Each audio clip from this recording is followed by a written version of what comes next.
Hello and welcome to Cartoonist Kayfabe. My name is Jim Rugg. I'm Ed Piskor. Fun video today, Ed, looking at one of the worst drawn Marvel comics ever. Before we reveal what that comic book is, I want to let everybody know we have a Patreon.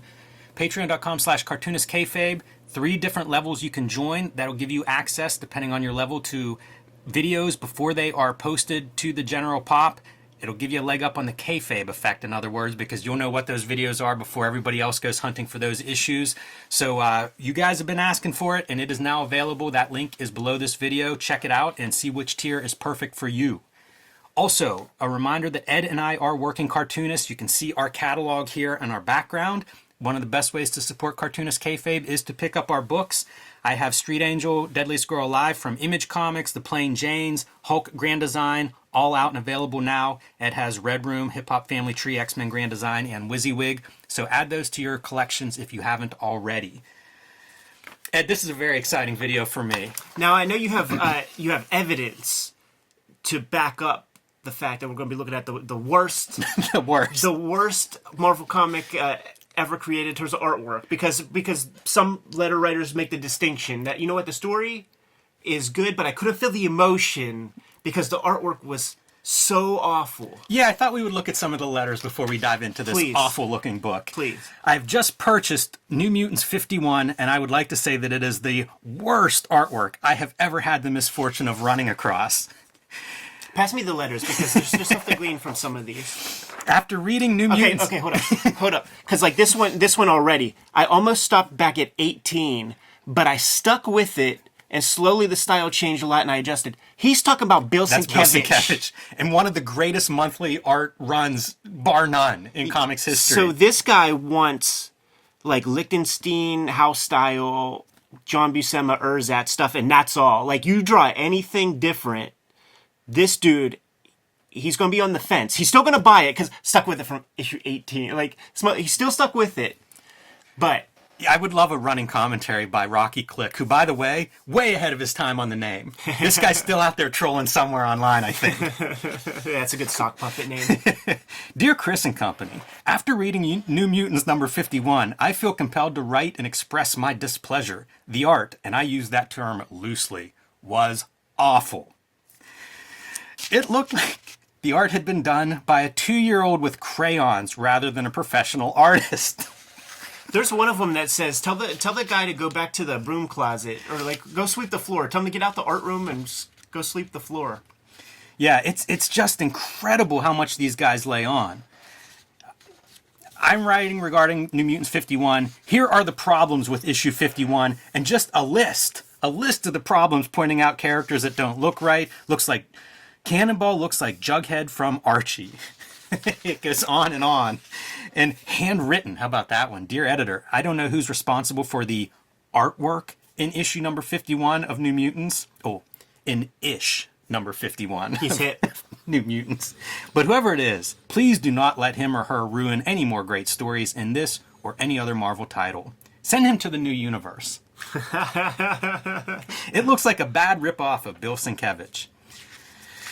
All right, so I would never talk this way about anybody, even if I thought their art was that bad. And I do it only because the artist in question is the great Kevin Nowlan. Yes. We've looked at a few of his comics on here, Batman Outsiders, the Secret Origins Man-Bat. He has the master works, I forget the name of them, that Tomorrow's would publish, that featured just one artist. He's been featured in that. He's worked with Alan Moore by Alan Moore's choice, and he has an artist edition coming out later this year that I encourage everybody to check out. Did some of the coolest character designs in the Batman the Animated Series, yes. Like all the cool villains and shit. An artist. Mike Mignola's employed him for a number of Hellboy stories. The guy's phenomenal. So these letters came from his website. So here's like one question. Like, the editors who get these letters, how is that helpful to even send it to the dude? It's a good question. Like, are you a fucking dickhead and you're just trying to hurt the guy's feelings? Because the thing is, when you're drawing comics, you're by yourself, and he's a Midwest dude. Like, he's out in the middle of fucking nowhere, sitting there drawing, like, with, farmland around him. And then you're sending him his gang of letters. You're trying to pep him up? Because it's not like the kind of thing that like makes you go like, oh, I'll show you, and like it hurts your feelings, man. And this is 1987. The blog post was 2010. So maybe something Kevin Nowlan hung on to, which is like human nature, you know, negativity, bias, and stuff that you would the insults stick a little bit more than the compliments. And my own background with this issue is whenever I found out Kevin Nowlan did a fill-in issue of New Mutants, I ran out and tracked it down, and I love it. Yeah, totally. You know, so I'm a huge mark of his and a big fan, and excited to go through it because I think it's super cool. Let's stick to the cover just a touch, because like when you get stuff like this, I think he colored it. Which he's known for color in his comics and stuff. You get those like little flourishes, but this is also on glossy paper, so it's like the tightest you're gonna see. You're gonna see the art in terms of like line weights and stuff, and you see that kind of like little bleed at the edges. Like he used a pen, like a little like felt tip pen, or like what is that pen? Because like it gets him a really pleasing line, and it's atypical to what, you know, How to Draw Comics the Marvel Way would ever suggest you should touch, which is what some of the pushback of these marks, because like that's what it is. They want corporate sameness. They're used to a thing, and they want that same thing, and you're not getting it. But he's definitely like using tools that nobody else used. He's one of the first stylists, like in Sienkiewicz being like one of the other guys who got to exist at Marvel in any capacity during a Jim Shooter run, because Jim Shooter was just not tolerant of that kind of shit. The McFarlanes and all those dudes, yeah, they might have got employed like towards the end of Jim Shooter's run, but they didn't go hog wild until the editor-in-chief changed hands. Yeah, and I give some credit to, I think Ann Nocenti is our editor on this issue, and Chris Claremont, because it seems like there would be interesting artists would pop up with Claremont. Yeah. And I wonder, like, who's lobbying who, where's it all coming from? But there's a couple of good eyes in that X office in terms of bringing in styles that were outside of that Marvel method, you know, house style. And these books are the ones that stand up. They're the ones that, you know, I think people talk about years later because they are interesting, and these artists were people that went on to have illustrious careers. Yes, and the cool thing is, like, you gotta, like, Kevin Nowlan got hired to be Kevin Nowlan. You know, so he's working in his own style, and that's, you got to have supreme confidence to do that, because you're not going to get all the opportunities.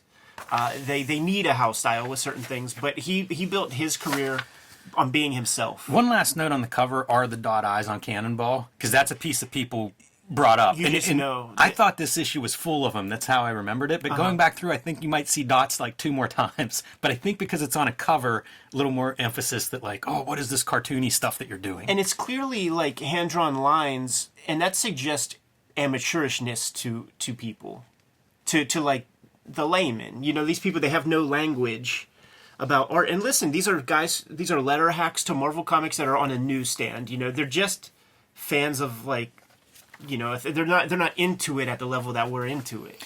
Yeah, and I think that's part of the reaction. When I first started reading comics, I bought Wolverine 10, and then with Wolverine 11, Nowlan comes on for covers for like 6 issues, and I remember being like, what is this? This is so weird. Yeah. You know, it really does look different than other Marvel artists, and really any other artists, you know, which I've grown to love artists that look different than everybody else, but very jarring if you're kind of, you know, ensconced in a small piece of comics like that. Yeah.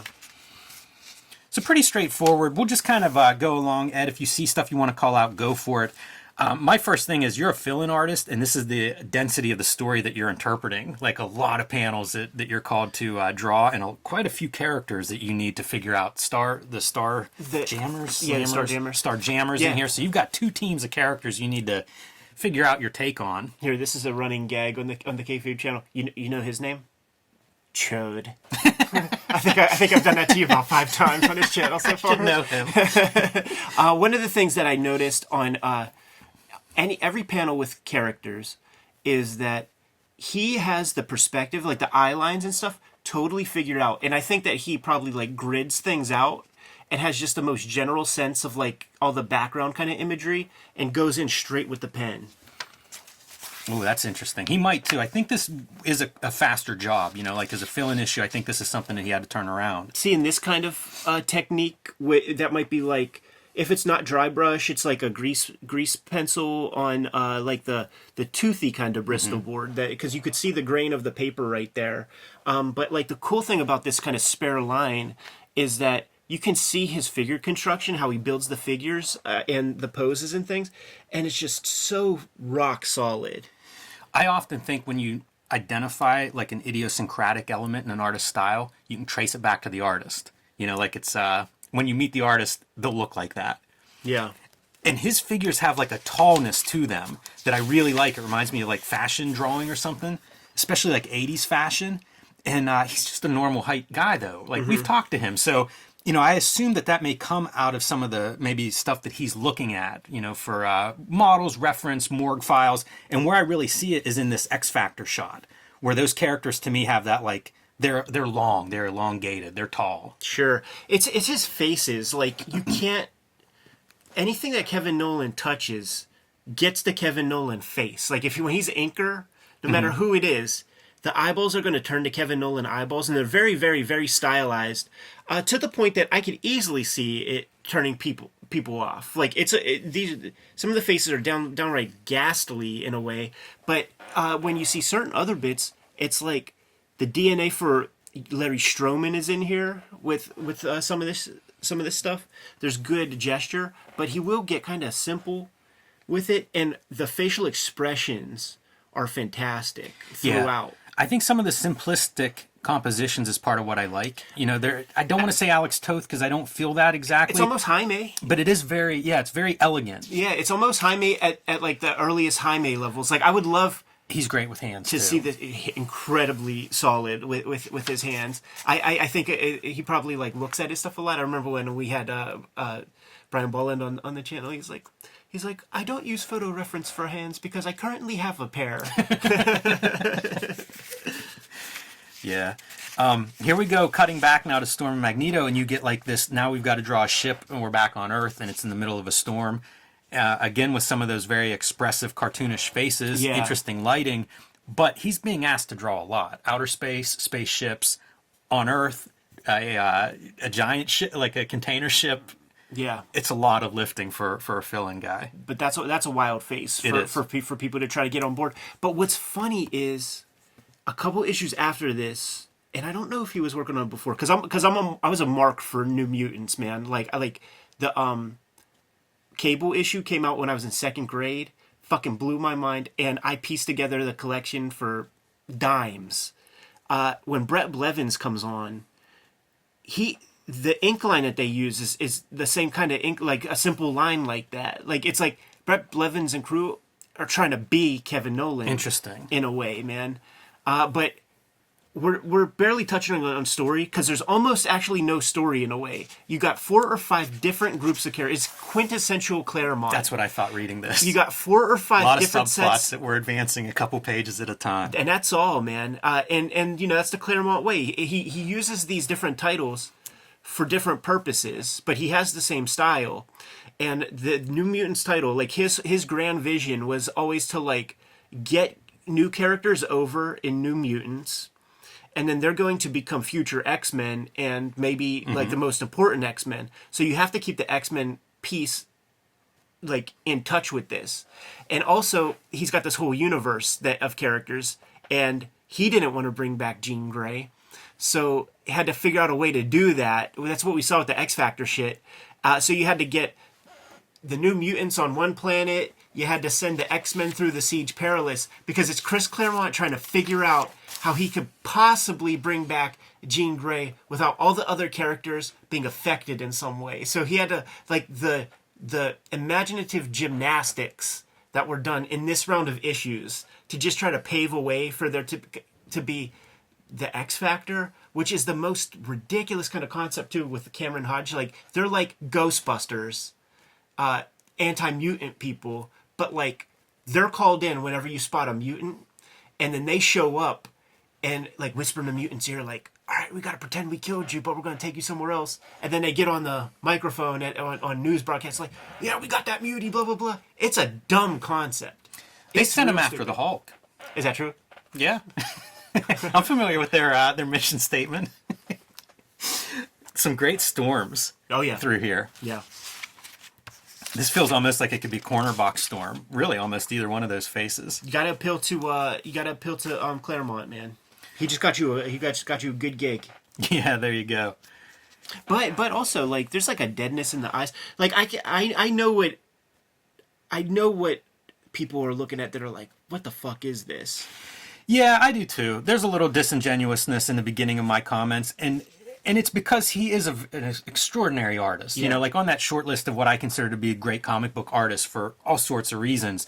But it's different, and it's the difference is what I think people are responding to in those letters. The mark, like the most like vocal marks, and I'm talking about marks as customers.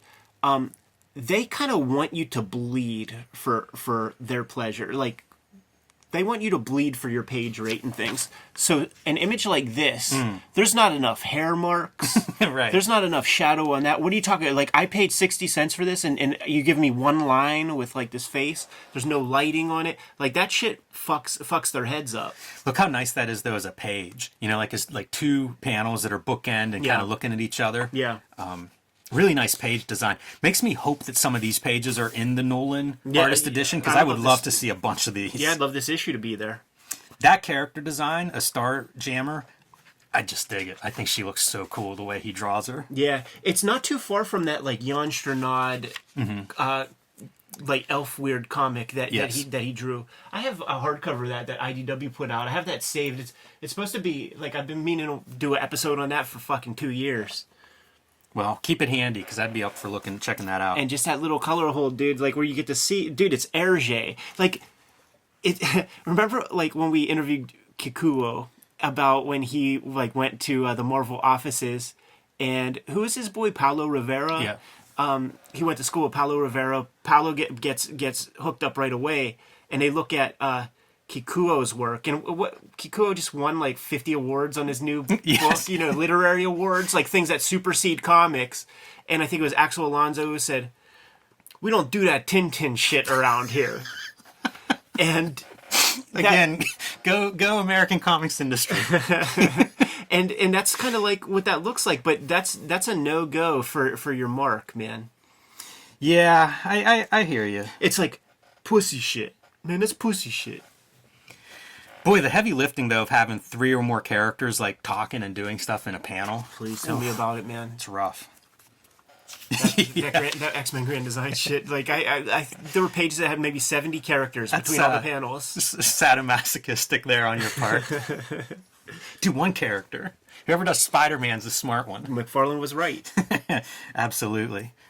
There's so much stuff in here, though, that does look legit. Like, imagine if Nowlan had a run on this series the way Sienkiewicz did, and you got to see this develop over a year. You know, like, I look at this Professor X head, and it's just, there's so much there. Yeah. You know, to see that unfold over, you know, an artist kind of like coming into like what works best and what doesn't would have been really rich. It's true, because it is still a young Nowlan. It is. So it's that thing where, like, you can see, like, he definitely looked at something here, probably looked at himself in the mirror here, but then is cartooning that out. But as his career develops, like, all that is smoothed out into cohesion. Mm-hmm. Like, he just becomes Kevin Nowlan and you don't see behind the curtain at all. A lot of, you know, like, I think of him, for some reason, I link him with Mike Mignola. Absolutely. And I see a lot of it, like, in this panel, you know, like, really cool lighting effects there. You know what it is, too? Because, like, Mignola was another, like, stylist that invaded Marvel, like, at that same time. Yes. And there were very few. There was a handful and maybe a finger or two left over. Yeah, and there's a lot of, like, you can see that he's very good. It's not just these talking heads or profiles. You know, like, he's asked to draw a lot. These spaceships changing directions in outer space, the physics of bodies bouncing around inside, being, you know, rescued away, running towards that figure in the foreground. It's a lot of cool stuff on a page. And it's just absolutely beautiful cartoon. Like, literally this cannonball that these guys are dissing in the letters, I love this artwork. Like, yes. I love this style. And see, that's the thing. The figure drawing is so sound there. You cannot draw this kind of twisted up figure without having just great command of, like, the tubes and the cylinders that go into kind of building a figure. He knows how to twist up those hips, and he separates the rib cage from the pelvis, which a lot of people don't do. It's like this one unit, because, like, I feel like a lot of artists look at action figures or something. So like it's just one solid unit where like legs and arms fit inside and the hips never have give. Like that's not him. No.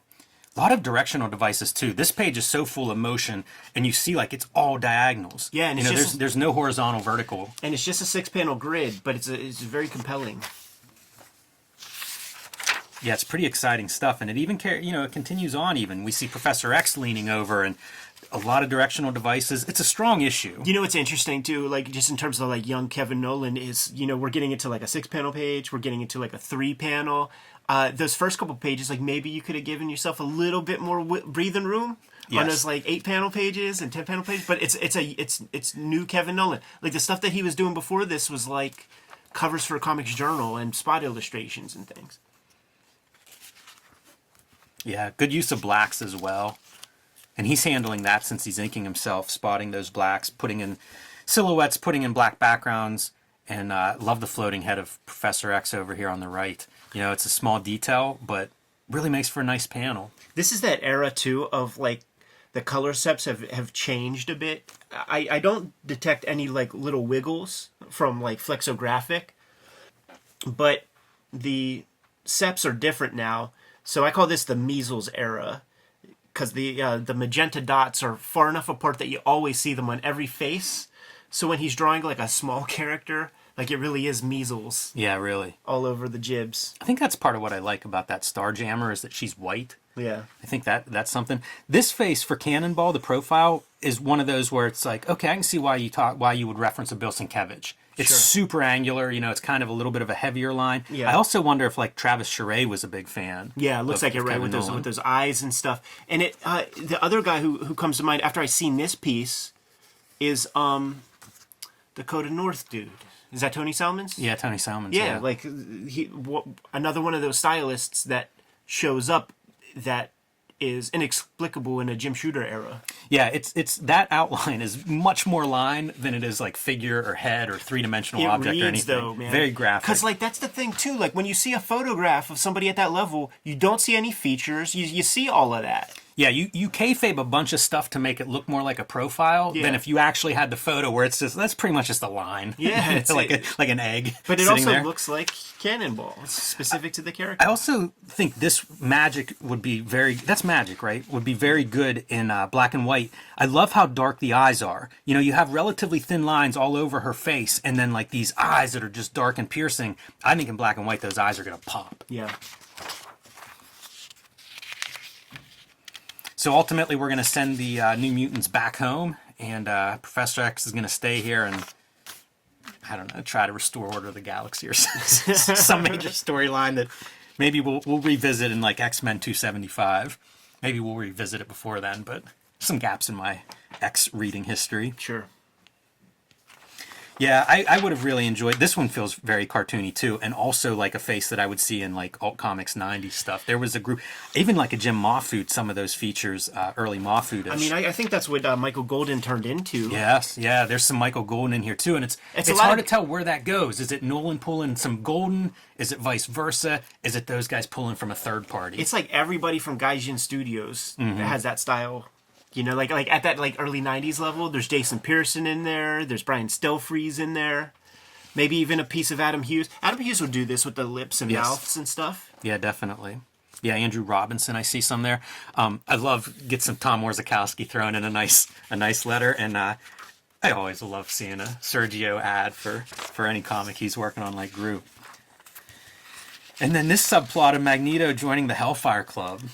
Yeah, it's so funny because like he looks like Pudgy there. he's got the dad bod, man. That's nice. Yeah, perfect for New Mutants. It's that kink shit too, because like you read about the Hellfire Club, it's like a swinger group and stuff that like Ben Franklin was a part of and shit, and it's kinky and it's rich people. It's the aristocracy. That's Chris Claremont sneaking some shit in to Marvel Comics because like they're all fucking square nerds and shit. Who are the editors and the people in administration. But there's some like real gross kink shit happening in there, man. I love the shadow on Magneto's cheek. Oh yeah. In that one. And I don't know what these white marks are on Storm, like a makeup or something, some kind of fashion piece that that I guess Nolan came up with there. Yeah, he was known for that kind of stuff, like in the like Amazing Heroes and TCJs and stuff. I think it was mostly Amazing Heroes. He would do like those almost like what do you call it, man? Like a plates, like portfolios. Yes. And it would be, you know, some chicks from The Outsiders in bikinis. Like, he did some things.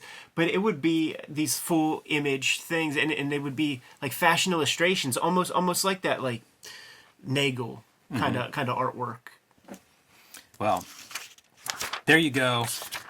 One of my, I used to be into fill-in issues, and one of my favorites, so I don't know what these letters are talking about, but just goes to show. Can't please everybody all the time. It's the marks, man, and it's just, they're being vocal. I remember when the new 52 came out, and so everybody, like, was so vocally upset about it, and like, what, so all my continuity is wrong, blah, blah, blah, blah, blah. And I forget who said it, man. It was you or Tom. You're like, they're not angry with that, like, they're angry that they have to buy 52 more things. It's not like they're not going to stop buying it. Right.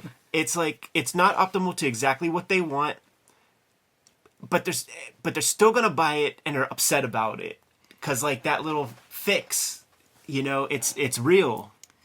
Yeah. It's don't be a completist, man. Try something new. The other thing I think about with this stuff, it ages, like all these comics age, and in some ways, like, I think this is probably a style that's ahead of its time in 1987. Absolutely. But we look at it now, and I mean, like, 35 years later, I look at it and go, this is brilliant. And a lot of stuff followed some of the ideas that are in here visually, I think, became norms and became very influential and accepted and made sense with printing, with technology, with tools, with all of this stuff. So you look at it now, and it's very different than I'm sure if you looked at it 35 years ago. It's true, and you know what? Like I have the run, right. So like before, like I think right after it is like a Rick Leonardi one, or I see some Leonardi in this page, in these pages as we flip through. But there's a house style component to that material that is dated. Yes, it is dated, and this stuff, like this Nolan knew Jaime comics. Right. You know what I'm saying? Like you could tell that he's coming from a hip place. Man, that's interesting because we've seen guys. Well, no, I agree with you, but we've seen guys come from like the black and white indie stuff to Marvel in our in our reading times. But that would have been pretty fresh to go from like like his background as an indie guy to coming to Marvel, like a pioneer in some ways. Not a lot of that movement back then. Yeah, I guess they would cut their teeth on like fanzines and shit. That would be like the equivalent or whatever. But like he was coming from the stodgy, bougie, elitist Fantagraphics crowd. Yeah, and fantasy art as well, like stuff that was outside of the Marvel house style. Because you did have the amateur press that was definitely like, I'm going that way. Yeah. I'm trying to get there, Marvel. I don't know that Nolan was. So he was one of those guys that shows up and it's like, oh, this guy's got a very different approach. And it's cool that he had the opportunity from those editors. Absolutely. Because it is different. You are trying something new. I just question why you got to send the guy letters, man. Yeah, it's I don't know, man. I don't know who is that Ann Nesenti? Like who decided like ship these off? Unless the policy was to send all letters, and then that would be that thing like every comedian on Howard Stern ever talks about is like, I was killing this room, I fucking had people falling on the floor, but there was this one guy who just kept eating his spaghetti. Yes, wouldn't even crack a smile.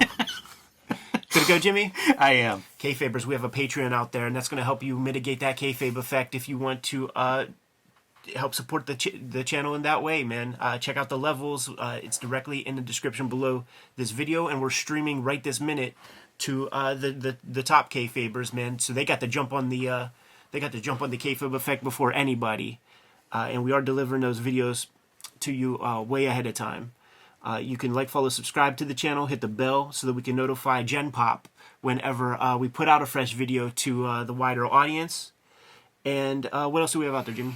Street Angel, Deadly Squirrel Alive is my Image comic is back in print after almost a year away, so add that to your shelf if you don't have it already. The Plain Janes, available wherever books are sold. And Hulk Grand Design. Comics are out there now. The oversized Treasury Edition will be out soon from Marvel. Pick that one up, pre-order that one if you haven't already. And you can join me on my own Patreon at patreon.com/JimRugg, where you can see a lot more of my original art and process, and you can download my out-of-print zines and mini comics. This is the bibliography right here. Right now, I'm focusing on Red Room. 2 trade paperbacks out in the wild right now. Red Room, The Antisocial Network, Red Room, Trigger Warnings. Murder on the Dark Web for Fun and Profit is the name of the game. Working on the 2023 round of Red Room comics as we speak. I'm serialized no strips on my own Patreon. Have a link tree in the description below this video where you can get to all those links and destinations. Jimmy, tell the people what else is out there, man. Subscribe to the Cartoonist Kayfabe newsletter at the links below this video. You can also find Cartoonist Kayfabe t-shirts, merchandise, hats, mugs, stickers, all kinds of great stuff at our spread shop. That link is also available below this video. Another great way to support the Cartoonist Kayfabe channel. Given those marching orders, we'll be on our way, Jimmy. Read more comics.